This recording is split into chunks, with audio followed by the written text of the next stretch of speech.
Hi friends, ఈరోజు మనం కాజు veg chicken curry ఎలా తయారు చేయాలో చూద్దాం. ఫస్ట్ నేను ఒక గ్లాస్తో సోయా చిక్స్ తీసుకున్నాను. ఒక గ్లాస్ సోయా చిక్స్కి 3 గ్లాసెస్ వాటర్ తీసుకొని బాయిల్ చేసి దాంట్లో సోయా చిక్స్ వేసుకోవాలి. జస్ట్ 2-3 మినిట్స్ బాయిల్ చేసిన తర్వాత ఇవి సాఫ్ట్గా అవుతాయి. నేను లాస్ట్ టైం ఒక ఫంక్షన్కి వెళ్ళినప్పుడు అక్కడ వెజ్ చికెన్ కర్రీ అని పెట్టారు. సేమ్ అది చికెన్ టేస్ట్ లానే అనిపించింది. అది ఏంటా అని ఆరా తీస్తే సోయా చిక్స్ అని తెలిసి ఈరోజు నేను ఇంట్లో ట్రై చేస్తున్నాను.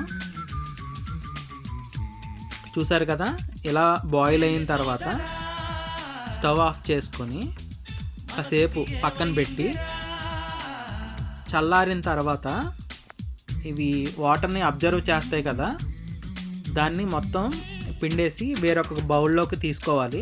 చూసారు కదా ఎలా చేయాలనేది. ఇలా చేసి ఒక బౌల్లోకి మొత్తం తీసుకున్న తర్వాత చూడండి, ఇవి ఆల్మోస్ట్ చూడడానికి చికెన్ లానే కనిపిస్తున్నాయి. ఇవి చూడడానికి మిల్ మేకర్ లానే ఉన్నాయి, కానీ మిల్ మేకర్ కాదండి, కొద్దిగా డిఫరెన్స్ ఉంది. దీంట్లో ఎగ్ ఇంకా పన్నీర్ కూడా మిక్స్ అవుతుందట. గిన్నె పెట్టుకొని ఆయిల్ వేడైన తర్వాత ఆనియన్స్, పచ్చిమిరప ముక్కలు వేసుకున్నాను. ఇవి బాగా ఫ్రై అయిన తర్వాత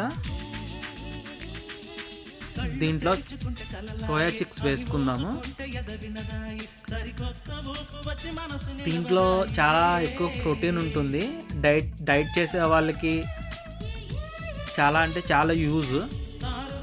ఇది రైస్లోకే కాకుండా బిర్యానీ, పుల్కా, చపాతీలో కూడా ఈ కర్రీ బాగుంటుంది.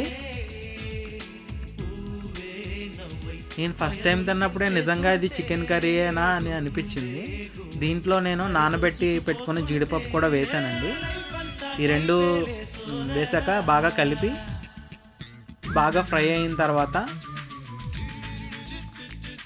1.5 టీ స్పూన్ కారం వేసుకున్నాను. మీ రుచికి సరిపడగా వేసుకోండి. ఆల్రెడీ నేను ఇంతకు ముందే టేస్ట్కి సరిపడగా సాల్ట్ కూడా వేసాను. లైట్గా గరం మసాలా పౌడర్ వేసానండి. సిమ్లో పెట్టి బాగా కలిపిన తర్వాత ఫ్రై అయిన తర్వాత దాంట్లో కొద్దిగా వాటర్ పోసుకొని ఉడకనివ్వాలి. కాసేపు అయిన తర్వాత చూస్తే ఓకే, ఉడికిందండి. దీంట్లోకి నేను గ్రేవీ కోసం అని చెప్పి గసగసాలు, జీడిపప్పు పేస్ట్ వేస్తున్నాను. దీనివల్ల కర్రీ చాలా అంటే చాలా టేస్ట్గా ఉంటుంది. వేసిన తర్వాత బాగా కలిపి కాసేపు ఒక 2-3 మినిట్స్ మళ్ళీ మూత పెట్టి ఉడికించుకుందాము. నిజం చెప్పాలి అంటే మనసు పెట్టి ట్రై చేయాలి, కానీ వెజ్ కర్రీస్ కూడా నాన్ వెజ్ కర్రీస్ కన్నా టేస్ట్గా ఉంటాయి. చూసారు కదా, ఆల్మోస్ట్ కర్రీ రెడీ అయిపోయింది. సేమ్ చూడడానికి ఇది చికెన్ కర్రీ లానే కనిపిస్తుంది. ఫ్లేవర్ కూడా సేమ్ అలానే ఉంది. చూసారు కదా, సేమ్ చికెన్ పీసెస్ లానే కనిపిస్తున్నాయి. ఓకే, మీరు కూడా ఇంట్లో ట్రై చేసి ఎలా వచ్చిందో కమెంట్ చేయండి.